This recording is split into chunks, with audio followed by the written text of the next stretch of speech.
Hello everyone, welcome back to The Budget Sportsman. Thank you for joining me today, and if you are in the market for a new saddle for saddle hunting, then I think this video is going to help you out. What we're going to be doing today is we're going to be comparing two very popular saddle options on the market today and looking at the differences and the similarities. The first one is going to be the Tethrd Phantom. This is a fairly new saddle, just came out at the beginning of this year, and we're going to be comparing it to the H2 Slingshot, which has been out for maybe a year or so, and looking at the differences. Now, the reason I've chosen to compare these particular two models is because I think at first glance they look very similar. In today's saddle market, we can't go into a retail store, we can't compare them or sit in them and get hands-on experience. We can only rely on what we see online, YouTube videos, maybe the online marketing and that kind of thing. But when I got my hands on both of these, what I found is there was a surprising number of differences. And so that's what I want to show you today, so you know exactly what you're going to get with each of these saddles. So let's go ahead and start comparing the Tethrd Phantom and the H2 Slingshot. So the very first thing that I think we should compare and put right up here at the beginning of the video is the price. There is a fairly significant difference in price, and I think we should keep it in mind throughout the video. Now keep in mind, these prices are for the saddle only. It's the saddle, the thing that you sit in, and the bridge. It does not include your tether rope, it does not include your lineman's rope, it does not include your platform, and it does not include a climbing system. So there's a lot more to get into besides just this price. But comparing apples to apples here, I think we can get a pretty fair comparison. The Tethrd Phantom is pretty much a one-size-fits-all. There's really no options to it. It's mesh, one color, and it comes in at $250.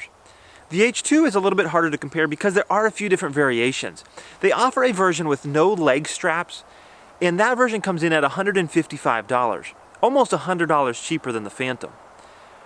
However, the Phantom does have leg straps, so to make it a little bit more of a fair comparison, we would have to go to the model of H2 that does have leg straps, which is $170. Now, the Phantom comes with an Amsteel bridge. They call it the Utila bridge. That is an add-on option for the H2. They call theirs the Triad bridge. It does come with a bridge, but not an Amsteel bridge. If you want the Amsteel, which would make it the most similar comparison, and that's the model I have today, you would have to add an extra $15 onto that $170 to make it $185. So to really compare very similar saddles here, you're looking at $250 versus $185. Next, let me mention the weight difference between the two saddles, because as saddle hunters, we're all trying to get as light as we possibly can. The Phantom is mesh, as I already mentioned, and it comes in weighing on my scales 1 pound, 6.4 ounces. Now, surprisingly, when I feel the two saddles, the H2 feels a lot heavier, but on my scales, it comes in right at 1.80 ounces. That means it's only about 1.5 ounces heavier. Now, I realize that ounces add up to pounds, but in this case, for the price difference, I just can't see that making a big difference. So I've decided to put both of these saddles up on this tree so we could kind of get a little bit better look of their shape and some of the features. One thing that I want to point out here is that if you look at the Phantom and a lot of the advertising, they're going to call it the football shape, and it really is. The top side of the saddle kind of swoops up while the bottom swoops down, kind of arcing like this. Now, if you look online and you look at the pictures, you would assume that the H2 has a very similar shape, and to a certain extent it does. It definitely swoops down on the bottom pretty significantly. But the best I can tell here, the top, it does have some of that same swoop, but it seems a lot straighter to me. There's definitely more swoop on the bottom than the top, whereas the Phantom appears to be more of an even top and bottom, about the same amount of swoop. Another thing to point out here is the Phantom has some cupping action here for sure. It's a little bit of a cup shape, and the mesh has some stretch to it. But it has nowhere near the amount of cupping action as you can probably see here on the H2 with all of this slack in the tree. Excuse me, there's a lot of cupping action there. Another thing to point out again is that the Phantom comes in mesh and this color only. It is one size fits all, whereas the H2 is this Corduro, and it is, you do have to order by size, and there's multiple color options. There's Coyote Tan, there's a Field Camo, which is sort of the large color patterns, and then there's the Hunter Camo, which is more of this, which actually has the tree and the leaf design on it. Another thing to point out is this Corduro is kind of loud in comparison to this Phantom's mesh. I really wouldn't let that bother me. Once you get sitting in this and you're using it as intended, you're not going to be sitting here rubbing your backside making a bunch of noise. So it's really not a big deal. Just something I want to point out, so if you buy it, you're not surprised. The next thing I do want to point out here though is the MOLLE attachment system. The Phantom has 2 rows of MOLLE loops, one across the top and one across the bottom. Now these are very tightly sewn loops. It's very difficult for me to get my finger in behind there. So if you're wanting to reach back and easily hook a carabiner in or something like that, it's going to be a little bit tight and you're probably going to have a little bit of a hard time doing that. But I would think here, and I've not tried it yet, but if you wanted to put pouches or something like that on it with a regular MOLLE attachment system, I would think you'd get a pretty nice solid connection there. The H2 only has 1 line of MOLLE loops across the top, but they're very loose. These ones on the side I can easily get a finger in, and there's a couple here in the middle that I can actually get 2 fingers up through very, very easily. At this point, I've not really played with the MOLLE loops enough to tell you whether one is better than the other. I'm just pointing out the differences.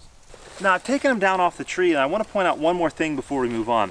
I'm holding the bottoms equal here on this bottom side. The leg straps are lined up and the bottom strap is lined up. You're going to see that the H2 is significantly wider from top to bottom. About the width of this strap, that's probably a good 1.5 inches at least. That's how much wider it actually is. That's going to play a difference into comfort, and we'll talk about that more when we get into the tree. At this point, I just want to put on each saddle and kind of show you a little bit of the differences that way. The Phantom here has a very nice buckle system on ADF. These are the Raptor buckles, easy to snap in. And to adjust, you simply pull the tag in, pulls it nice and snug. And to loosen it up, you just pull it out like that, and you've got it nice and loose. One thing you're going to notice right off the bat about the H2 is that the belt is a little bit thicker and wider than the belt on the Phantom. It has a very nice buckle here. It's not branded, so I'm not sure who actually makes this buckle.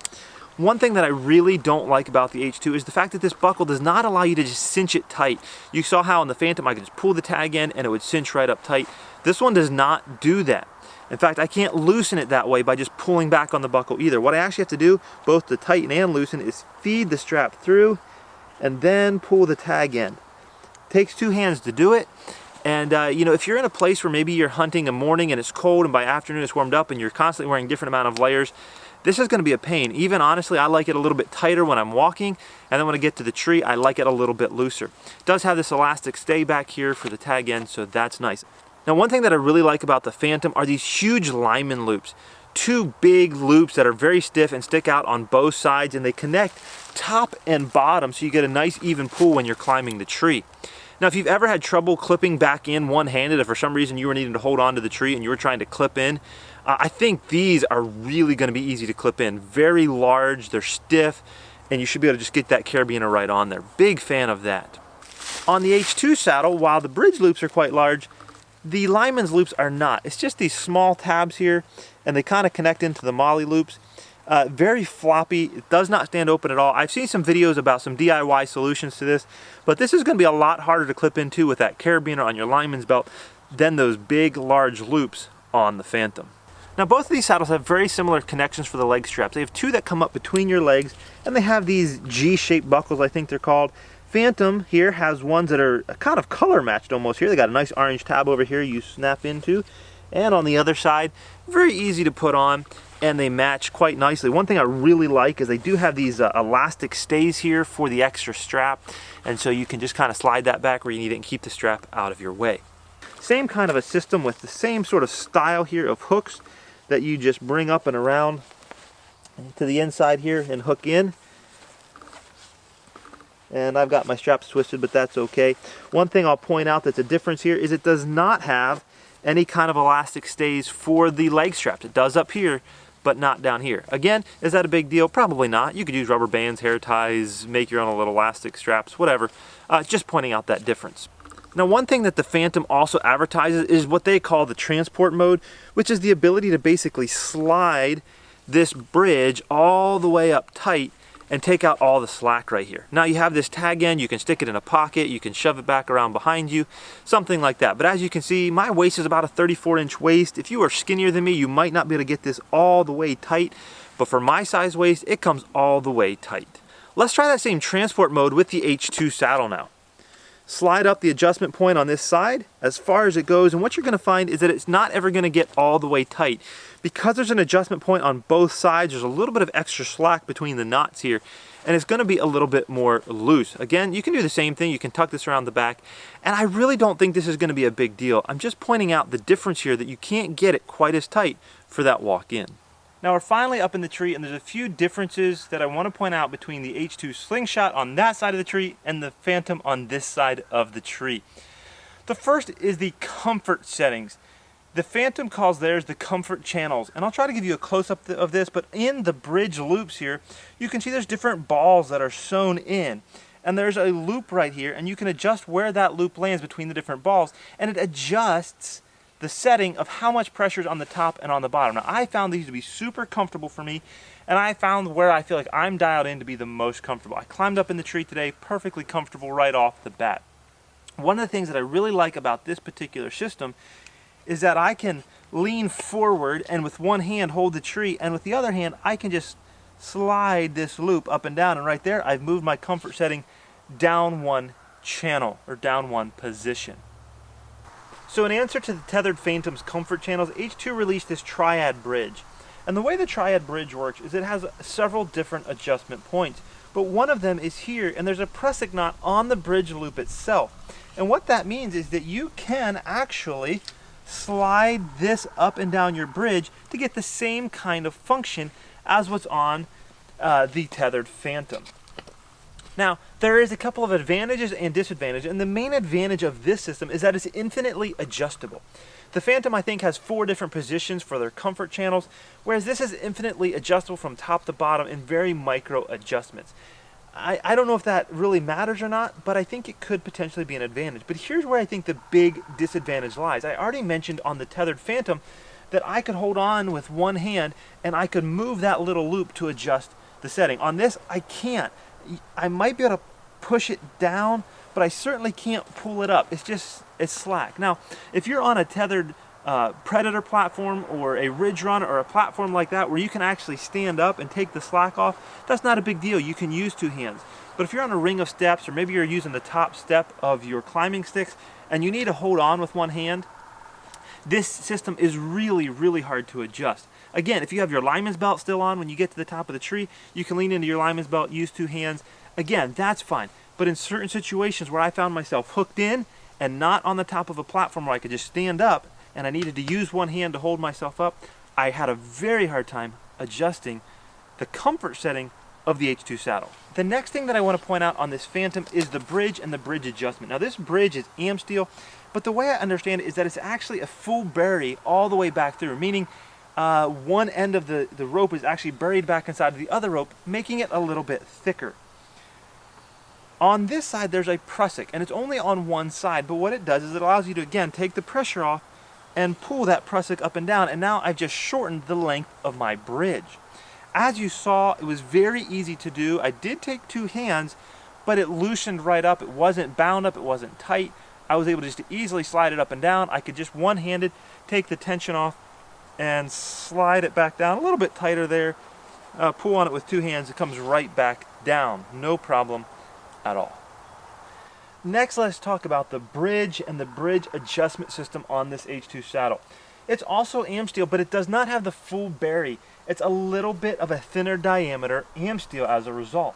Now, what I find is it bends over this carabiner and it doesn't slide quite as easily. It's not bad at all, but to me it doesn't slide quite as easily when you're first getting it moving as the Phantom. It's a very minor difference and really is being very nitpicky here. To me, what's the bigger issue here with the H2 is this adjustment system, very similar to the Phantom. It has a prusik style. Now on the Phantom it's actually a prusik. I believe on this one it's a distal hitch. And on the Phantom it only has it on one side. On the H2 it has it on both sides. But here's the issue that I have with it. Being that it's very small diameter and the style of hitch that it is, when I get my weight really down in it, I've been hanging here for a while and I want to adjust it, take the weight off, it's really bound up there. Alright, now I've seen some videos from Heath over at H2 showing how to unlock that and making it look really easy. But I think if you haven't put weight on it, it is easy. But once you get it bound up with your weight on it, it's pretty tricky to adjust. Now, once you get it loosened up, it slides really easily, no problem at all. It's almost smoother than the Phantom once you get it loosened up. But if you got all your weight in it and you really got that hitch locked down, it can be really difficult to do. I think the last thing we're going to cover in this comparison today, before the video gets any longer than it already is comfort. As I already mentioned, the Phantom has this football shape, it has the mesh which is a little bit stretchy, and it has these comfort channels. Now I find that with this system, I'm able to get pretty comfortable pretty quickly. I know about where my settings are on the comfort channels. It just kind of fits. I know where it needs to be as far as how far up or how far down on my backside it needs to go. And I feel like I can get comfortable very, very quickly. It's comfortable in this leaning position. If I wanted to kneel into the tree, I feel like it's very comfortable that way as well. It just cups my backside nicely, and it's just very, very comfortable. Finally, let's talk about the comfort of the H2. Now, as I mentioned earlier when I had these saddles on the tree, the H2 has a significant amount of cupping action, and I think for me that actually makes it less comfortable, and that may surprise you, but I think the truth of the matter is, and this may sound strange, I think I just don't have a big enough backside to actually fill up that amount of cup. And so what happens when I'm leaning here, I feel a pretty significant amount of pressure on the straps and even get a little bit of hip pinch up here on the front. Now for me, I found that if I lean into the tree and I've got my knee pads on and I'm going to sit more in a seated position with my knees up against the tree, the H2 is very, very comfortable because now my body is more of an L shape here with my knees and my backside, and I fill out that cup quite nicely, and it almost feels more like sitting in a chair or even like a hammock, and it just fills out very nicely and it's very comfortable in a seated position. I've just found that for me, and this is only my experience, your mileage may vary, but it's not as comfortable in the leaning position. I just get a lot more pressure on these straps, and honestly I do think it's because I just don't have enough backside to fill out that cupping action.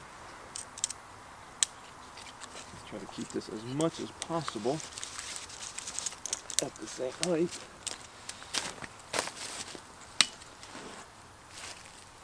And as much as possible keep this at the same height.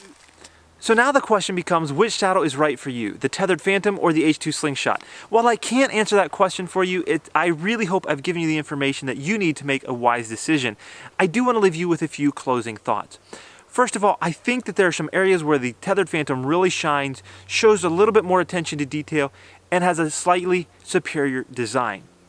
However, I know a lot of guys who really love the H2 Slingshot. They swear by its comfort and its features and are absolutely sold on it and would never hunt out of anything else.